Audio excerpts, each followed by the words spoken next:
मंडळी, एखादी घटना घडते आणि त्या घटनेवर शंका कुशंकांचं काहूर उठतं, वादळ उठतं. परंतु त्या घटनेमध्ये एखाद्या अपघातामध्ये माणसं जातात, त्या कुटुंब उघड्यावर येतं, कुटुंब रस्त्यावर येतं. परंतु नंतर चर्चा होत असते की समाज म्हणतो नेमकं कशामुळे घडलं असावं. राजकारणी येतात, प्रशासन जबाबदार धरतात, प्रशासन येतं, ड्रायव्हरला जबाबदार धरतात, कुणी वाहन चालकाला जबाबदार धरतात, कुणी त्या शेतकऱ्याला जबाबदार धरतात. परंतु खरं तर नेमकं काय आहे आणि त्या तळागाळात किंवा खरंच आतमध्ये जाऊन त्या मुळाशी जाऊन कुणी बघत नाही. आणि त्याच्यामुळे अनेक अशा अपघात घडतात आणि त्या घडल्यापुरतो 2 दिवस माणसं त्याच्यावर चर्चा करतात आणि पुन्हा आपापल्या मार्गाला लागतात, पुन्हा आपापल्या कामाला लागतात. अशीच एक घटना काल माळशिरस तालुक्यात घडली. पंढरपूर तालुक्यातील रांझणी गावची लोक 16 लोक पिकअपमध्ये चालली होती आणि ती पिकअप माळशिरस तालुक्यामध्ये एका विहिरीमध्ये जाऊन पडला. 8 माणसं जागेवर खलास झाली, 8 माणसं वाचली. परंतु ह्या घटनेमध्ये जसं मी मगाशी म्हणलं की जसं माणसं फक्त 2 दिवस चर्चा करतात, सरकार त्याच्यावर कारवाई करू म्हणतं, मृतांच्या नातेवाईकाला पैसे जाहीर करतं. परंतु ह्या घटना थांबल्या पाहिजेत, त्यासाठी ठोस कारवाई केली जात नाही.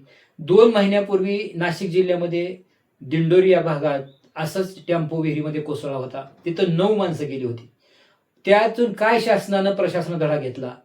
तर आज काल ताजी घटना घडली की 5:30-6च्या दरम्यान मसवड सिद्ध या देवाचं दर्शन घेऊन येताना पंढरपूर तालुक्यातील रांझणी गावची लोक, ती लोक जवळ मला वाटतं चौगुले, जाधव आणि सुरवशे अशी नावाची कुटुंबातली माणसं होती. आणि ते एकाच गावातली जवळजवळ 8 माणसं गेली आणि त्या गावावर सर्व शोककळा पसरली आहे. माळशिरस तालुक्यामध्ये तांदळवाडी जवळ एक रस्त्याच्या कडेला विहीर आहे आणि त्या विहिरीमध्ये ती टेम्पो कोसळला. 16 माणसं होती. खरं तर ती 16ची 16 माणसं त्या टेम्पोत त्या विहिरीत पडली, पण काही पोहून निघाली आणि काही स्थानिक लोक धावली. स्थानिक लोकांनी रेस्क्यू ऑपरेशन करून ती काही 8 माणसांना जीव वाचवला. त्यामध्ये 8 माणसं त्यामध्ये गतप्राण झाली. त्यामध्ये 4 मला वाटतं 6 महिला आणि 2 मुलं आहेत. 7 महिला आणि 1 मूल आहे. अशी माणसाचा प्राण गेला. आता याच्यावर काही राजकारणी लोकांनी कमेंट दिली की बाबा ह्या प्रशासनाला जबाबदार धरा. कुणी म्हणतं त्या शेतकऱ्यावर कारवाई करा, कुणी म्हणतं शासनाची जबाबदारी आहे. खरं तर त्या विहिरी शासनाने ह्याच्यावर विचार केला पाहिजे की ज्या विहिरी रस्त्याच्या कडेला आहेत, जे महाराष्ट्र राज्यामध्ये पूर्ण ज्या रस्त्याच्या कडेला विहिरी आहेत त्या विहिरींना कठडे घातले पाहिजेत.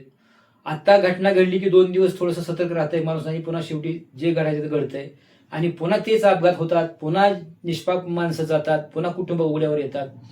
तर शासनाने आणि प्रशासनानं त्या विहिरींना कठडे घातले पाहिजेत. 8 ते 10 फुटाचे कठडे घातले पाहिजेत. रस्त्याचं काम चालू असताना कॉन्ट्रॅक्टर लोकांना असं वाटतं की आमचं काम झालं पाहिजे, आमची बिलं निघाली पाहिजेत. त्याच्यामध्ये काही आता ते बोलू नये, परंतु त्यामध्ये काहींना वाटतं आम्हाला त्यातून काही कमिशन मिळालं पाहिजे. प्रशासकीय अधिकाऱ्यांना वाटतं चला ते काम लवकर झालं, त्यातून आमचं काही ठरलं, कमिशन मिळालं पाहिजे. राजकीय लोकांना वाटतं हे काम झालं, चला आम्ही हे काम केलं म्हणून दाखवायचे. परंतु काम करत असताना वाटेवर त्या रस्त्यावर टाकलेले स्पीड ब्रेकर, त्या रस्त्याच्या कडेला त्या रस्त्यावर असणारे पूल, त्या पुलाला घालणारे कठडे, रस्त्याच्या कडेला असणाऱ्या विहिरी, त्याला घालावं लागणारे कठडे. आता खरं तर ते ठेकेदाराला जबाबदार धरलं जात आहे. परंतु ठेकेदाराने जेव्हा टेंडर भरलं त्यावेळेस त्यामध्ये त्या विहिरीला कठडे घालायचं त्यामध्ये होतं का? किंवा पुलाची बांधकामं आणि विहिरीचे कठडे हे त्याचं टेंडर वेगळं असतं किंवा त्या टेंडरमध्ये असेल तर ते पाहायला पाहिजे. तर तो घालील कठडे, नाही तर काय तो स्वतःच्या पदर पैशाने घालणार आहे का? ही पण महत्वाची बाब आहे. तर ते त्याचं काम आहे शासनाचं. प्रशासनाने तिथं शासनाकडे मंजुरी दिली पाहिजे आणि शासनाने ते मंजूर केलं पाहिजे आणि प्रशासनाने ते मंजूर केल्यावर राबवलं पाहिजे. ही खरी सिस्टीम आहे. आणि म्हणून सर्वसामान्य जनतेला त्या गोष्टी माहीत नसतात. फक्त सर्वसामान्य जनता जे दिसतंय ते बोलती, परंतु जे दिसतंय त्याच्यावर प्रशासनानं ठोस कारवाई केली पाहिजे. ती कारवाई होत नाही. आज निष्पाप माणसं, आज 8 माणसं निष्पाप लोक त्या रांझणी गावची गेलेली आहेत. पंढरपूर तालुक्यातले रांझणी गावचे 8 लोक त्या गावातली. आणि घटना घडली आहे माळशिरस तालुक्यामध्ये तांदळवाडी या गावात. त्या ठिकाणी महत्वाची बाब म्हणजे स्थानिक लोक धावली. स्थानिक लोकांनी ती बचाव कार्य केलं. तिथून जेसीबी वगैरे त्यांनी बोलवले, टेम्पो बाहेर काढला, टेम्पोतली माणसं काढली.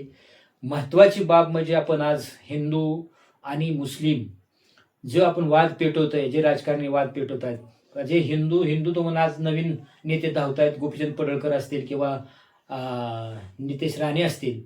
आज मला सांगा, जरांगेंच्या आंदोलनामध्ये हिंदू लोक होती, परंतु मुस्लिम समाजाच्या लोकांनी त्या मुंबईमध्ये त्यांना भाकरी पोचवायचं काम केलं, मशिदी मोकळ्या करून दिल्या राहण्यासाठी. आणि आज ह्या घटनेमध्ये सुद्धा तुम्ही मला ह्याचं काय आलं तर ह्या घटनेमध्ये सुद्धा काल त्या टेम्पोच्या मागं एक मोटरसायकल होती आणि तो इरफान मुजावर हा याचं नाव, त्यानं ती पाठीमागं गाडी होती, टेम्पो पडलेला त्यानं स्वतः बघितला आणि बघितल्यानंतर एक मूल लहान वर आलं आणि त्यानं कुठलाही विचार न करता ती विहिरीत उडी टाकली आणि त्या मुलाला वाचवलं. त्याच भागामध्ये तरकारीचा टेम्पो आहे, तिथं त्यांचं ऑफिस आहे, तिथं फोन लावला आणि तिथं ऑफिसच्या जवळ त्या टोमॅटो वगैरे भरतात ते, तिथून जेवढी माणसं असेल तेवढी पटकीन इकडे विहिरीकडे पाठवा, अशी घटना घडली. त्यांनी तिथून मदत मागवली आणि त्या माणसानं स्वतः मुस्लिम समाजाचा माणूस होता, तो म्हणला नाही की हे सारे हिंदू आहेत, मी ह्यांना का वाचवू. तर हिंदूंनी आणि मुस्लिमांनी यातून धडा घेतला पाहिजे. आणि प्रसंग आल्यानंतर, संकट आल्यानंतर कुणी जात धर्म बघत नाही. तुम्ही येळीवारी तरी का बघता? त्या इरफान मुजावर नावाच्या माणसानं आज त्याच्या सतर्कतेमुळे राहिलेली माणसं वाचली, नाही तर सर्वच माणसं गेली असती.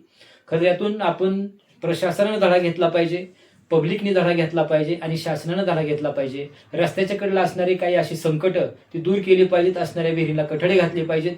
आणि एखादी घटना घडल्यानंतर त्याच्यावर 2 दिवस चर्चा करून गप्प राहण्यापेक्षा पब्लिकनं सुद्धा त्याचं काम पुरं होईपर्यंत त्याचा पाठपुरावा केला पाहिजे. आणि आता आम्ही इंदापूर तालुक्यामध्ये तिथं सुद्धा आम्ही प्रशासन PWD खात्याकडे मागणी करत असतो नेहमी की कुठे पूल असतील, पुलाचे कठडे असतील.